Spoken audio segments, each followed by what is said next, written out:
اعوذ باللہ من الشیطان الرجیم بسم اللہ الرحمن الرحیم الاخلاء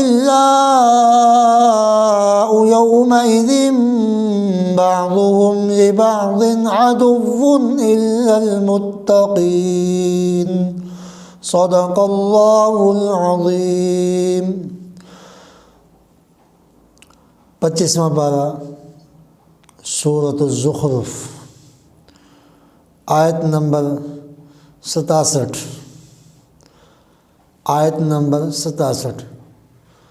اس میں اللہ تبارک و تعالیٰ نے فرمایا الاخلاء یومئذ بعضهم لبعض، کہ دوست اس دن یعنی قیامت کے دن، دوست قیامت والے دن آپس میں ایک دوسرے کے دشمن ہوں گے، الا المتقین، مگر پرہیزگار جو ہیں یہ دوست دشمن نہیں بنیں گے، باقی دوستیاں دشمنی میں تبدیل ہوں گی۔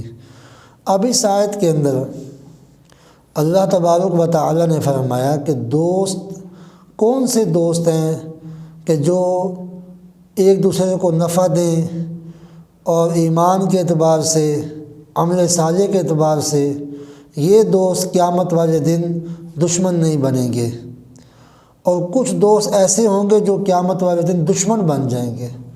آج ہم دیکھ رہے ہیں کہ غلط کاموں کے اندر ہم ایک دوسرے کو اکٹھا کرتے ہیں، جمع کرتے ہیں اور ایک دوسرے کے انتہائی قریب ہونے کی کوشش کرتے ہیں۔ اب بعض دوستیاں ایسی ہوتی ہیں کہ جو تکمیل نفسانی خواہشات اور اغراض اور مقاصد ان کو حاصل کرنے کے لیے ہماری دوستیاں ہوتی ہیں۔ ہمیں قرآن کی اس آیت کو سامنے رکھنا ہے کہ اللہ تبارک و تعالیٰ نے اس آیت کے اندر کیا فرمایا ہم مسلمانوں کو، کہ الاخلاء یومئذ بعضهم لبعض عدو الا المتقین، کہ دوست قیامت والے دن دوست ایک دوسرے کے دشمن بن جائیں گے۔ اخلاء یہ خلیل کی جمع ہے، جگری دوست، بڑا پکا دوست۔ تو خلیل کا معنی ہوتا ہے بڑا پکا گہرا دوست۔ اب یہ گہرے دوست بھی قیامت والے دن دشمن بن رہے ہیں۔ کیوں بن رہے ہیں؟ ان کی دوستیاں وہ اغراض اور مقاصد کے لیے تھیں، ان کی دوستیاں خواہشات کو پورا کرنے کے لیے تھیں۔ تو آج ہم ایک دوسرے کو اکٹھا کرتے ہیں، بلاتے ہیں، میسج کرتے ہیں، فون پہ بات کرتے ہیں اور جمع کرتے ہیں، اور مقصد کیا ہے؟ وہ جو آتا ہے کسی کے بلانے پر اس کو بھی کوئی نہ کوئی مفاد ہوتا ہے، اور اس بلانے والے کو بھی اور جو آتا ہے اس کو بھی کوئی نہ کوئی دنیاوی مفاد اغراض ہیں۔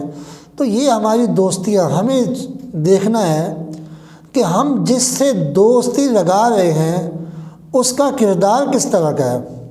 کیوں کہ آدمی کسی کے ساتھ بیٹھتا ہے اسی کے اثرات بھی منتقل ہوتے ہیں۔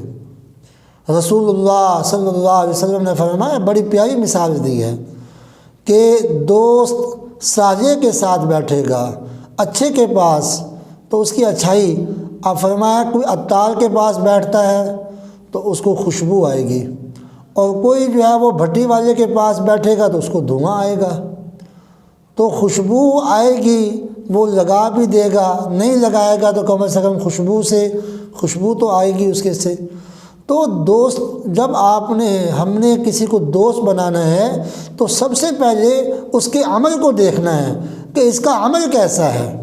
کہیں یہ ایسا تو نہیں عمل کر رہا کہ کل قیامت والے دن ہم ایک دوسرے سے علیحدہ ہو جائیں، ہم ایک دوسرے سے علیحدہ ہوں، ایک دوسرے کے دشمن ہوں قیامت والے دن۔ آج دنیا میں تو ہم بڑے پکے دوست ہیں، تو دوستی لگانے سے پہلے ہمیں اس چیز کو دیکھنا ہے۔ آج حیران ہو جاتے ہیں کہ عجیب غلط کاموں پر ہم دوست اکٹھے کر لیتے ہیں۔ کسی کا کوئی جھگڑا ہوتا ہے فوراً اکٹھے ہو گئے، حالانکہ جھگڑا تو ختم کرنا چاہیے ہمیں، ایک دوسرے سے جھگڑے کو ختم کرنا ہے، وہ کیا ہے کہ اسی وقت میں اکٹھے ہو گئے، اسی وقت میں سب کو بلا لیا، کہیں جناب کسی کا نقصان کر دیا، کہیں کسی کو کیا کچھ کہہ دیا۔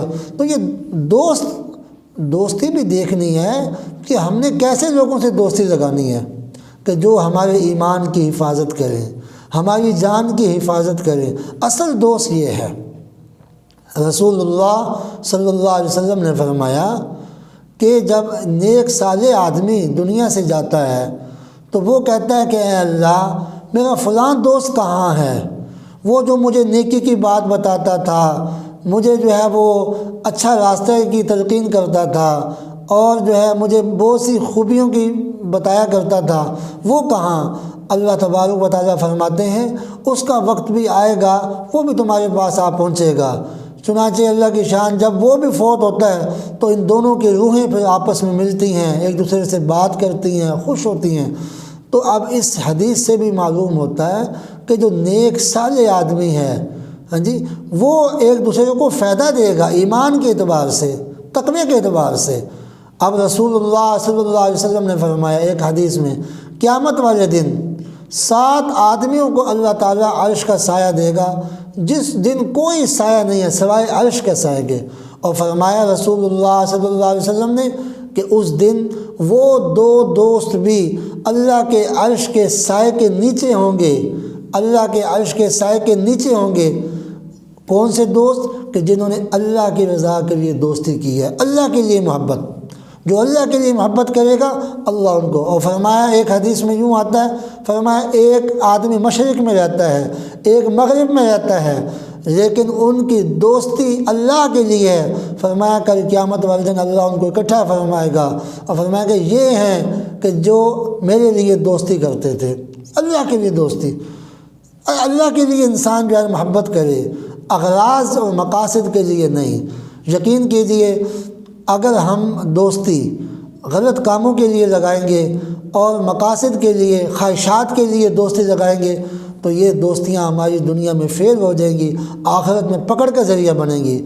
کل جب قیامت والے دن کھڑے ہوں گے تو وہ دوست کہے گا یا اللہ یہ مجھے غلط کام کی ترغیب دیتا تھا، یہ مجھے ایسا کہتا تھا، یہ مجھے ایسا کہتا تھا، تو اگر تم مجھے عذاب دے گا تو اللہ اس کو بھی عذاب دے، اس کو اور زیادہ دے، کیوں؟ اس نے مجھے برا بنایا، اس نے مجھے غلط کیا، اس نے مجھے منع نہیں کیا، روکا نہیں ہے، غلط کاموں پہ اکٹھے۔ اب دیکھو اللہ معاف فرمائے، ہمیں تھوڑا سا خیال کرنا ہے۔ اب یہ جو آگے نیا سال شروع ہوتا ہے، اس نئے سال کے شروع میں پہلے سے پلاننگیں بن جاتی ہیں، وہ اکٹھے کرتے ہیں ایک دوسرے کو، بھی اکٹھے ہونا ہے، فلاں جگہ جانا ہے، غلط کاموں میں کوئی شراب کے اوپر اکٹھا ہو گیا، کوئی جناب غلط کاموں پہ اور کاموں پہ غلط میں اکٹھا ہو گیا۔ ایسے اکٹھے نہیں ہونا، کہیں ایسا نہ ہو کہ یہ ہمارا اکٹھا ہونا کہیں پکڑ کا ذریعہ بن جائے، وبال کا، ہمارے لیے عذاب کا ذریعہ بن جائے۔ اس لیے ہم اللہ والوں سے دوستی لگائیں، صالحین سے دوستی لگائیں، نیک لوگوں سے دوستی لگائیں۔ انشاءاللہ غلط کام کی بات نہیں تمہیں بتائیں گے، بلکہ اور کچھ نہیں تو کم از کم جتنا ٹائم تم بیٹھو گے اللہ والوں کے پاس، نیک لوگوں کے پاس، وہ انشاءاللہ اللہ کی رحمت میں گزرے گا، کیونکہ نیک لوگوں پر اللہ کی رحمت آ رہی ہوتی ہے۔ تو اللہ والوں کے پاس بیٹھنا، ان کے پاس جا کے بیٹھنا، ان کے پاس حاضری دینا اور اللہ والوں کی بات کو سننا، جتنا ٹائم تم انشاءاللہ ان کے پاس بیٹھو گے، یہ جو دل ہوتا ہے نا انسان کا، یہ انسان سے متاثر ہوتا ہے، یہ دل بھی اثر لیتا ہے۔ تو اللہ والوں کے پاس بیٹھیں گے انشاءاللہ دل متاثر ہوگا اور وہ صالح اعمال کی انشاءاللہ توفیق ملے گی۔ اللہ ہم سب کو عمل کی توفیق عطا فرمائے۔ وآخر دعوانا الحمدللہ رب العالمین۔ السلام علیکم ورحمۃ اللہ وبرکاتہ۔